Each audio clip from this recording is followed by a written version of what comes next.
With more on Venezuela is political analyst and author of the Great American Political Trivia Challenge, Rich Rubino. Rich, good to see you today, sir.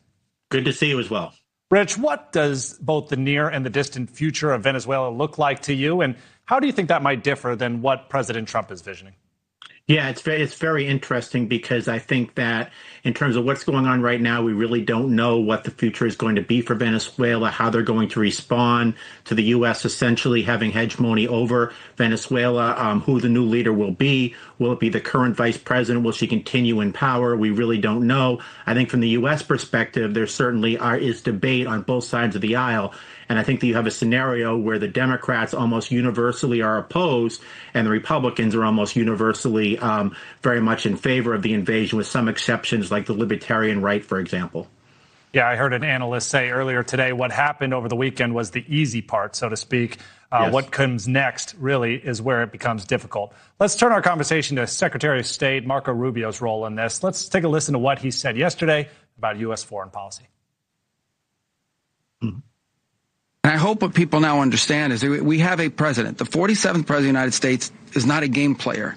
When he tells you that he's going to do something, when tells you he's going to address a problem, he means it. He actions it. The message here should be for the world. Look, the president doesn't go out looking for people to pick fights with. He's not generally wants to get along with everybody. We'll talk and meet with anybody, but don't play games. Now, what's interesting about that comment, Rich, is that Maduro said he was interested with having a conversation with President Trump just days before that mission was actually carried out. Of course, that comes after several months of escalations, as we've seen in the Caribbean. Do you think it was too little too late for Maduro, or do you think that the U.S. never really was interested in diplomacy with Venezuela? We really don't know, because there are really two sides to the story in terms of whether they had really how long they had really talked, what Maduro's offer was.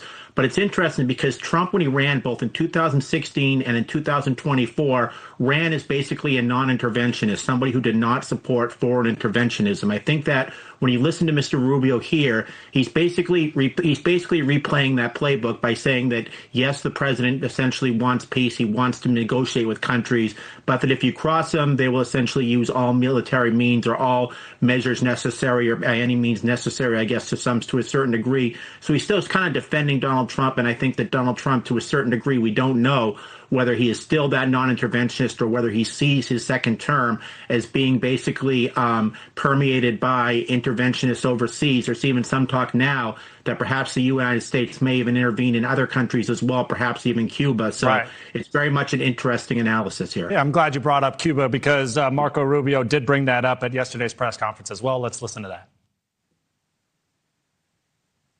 And by the way, they were, all of the guards that helped protect Maduro, this is well known, their whole spy agency, all that were full of Cubans. I mean, it's amazing. This poor island took over Venezuela in some cases. One of the biggest problems the Venezuelans have is they have to declare independence from Cuba. They tried to basically colonize it from a security standpoint. So, yeah, look, if I lived in Havana and I was in the government, I'd be concerned.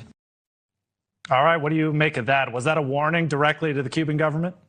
Yes, I think that it was, and I think that Marco Rubio is from Florida. He represented Florida in the United States Senate, and he was very much a supporter of the Cuban-American community. He was very much an opponent of lifting the embargo on Cuba, for example, when some younger Cubans were very much in favor of it.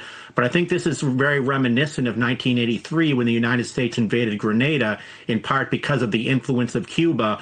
Cuba has really had a lot to do with the United States foreign policy, really going back to the days when Baptista left power and back in 1959, and Fidel Castro took over power, and then you had the Bay of Pigs, you had the Cuban Missile Crisis. But I think this very much was an admonishment on the part of Marco Rubio. One thing Marco Rubio knows about and is very much interested in, as you can see, he really made his political framework in terms of being a senator from Florida, was very much supporting some sort of an ouster of the Cuban government. Whether he actually means militarily, I don't know, but he's very much saying that this is a warning and the Cuban better listen.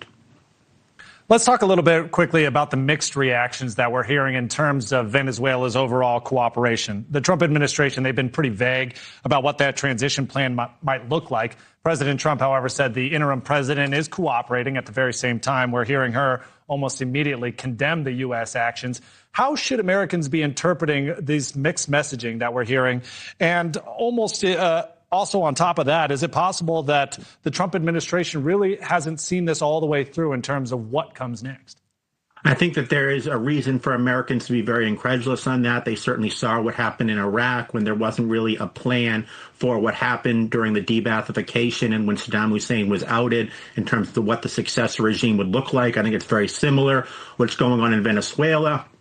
I think the divide in the United States, there are a few Democrats who are very much supportive of Donald Trump here. One of them is Jonathan Fetterman from Pennsylvania, who has become kind of an albatross to the Democratic Party. And the other is Henry Cuellar, who Donald Trump recently pardoned, a congressman from Laredo, Texas, who has very much come out in favor of this. And then there are some Democrats who represent districts that have a large Venezuelan community, like Debbie Wasserman Schultz, Jared Moshevitz in New York, in Florida, who said while they don't necessarily support this action, they said they are very happy for what could happen potentially for the Venezuelan community. But we really don't know what the successor regime is going to be. And this is something that we're going to find that I think history will certainly dictate what happens and whether the successor regime will be superlative to the current, to the now ousted Maduro regime. Okay, that's Rich Rubino with a history lesson for us. Thank you very much for your time today, sir. Thank you so much for having me on again. Coming up.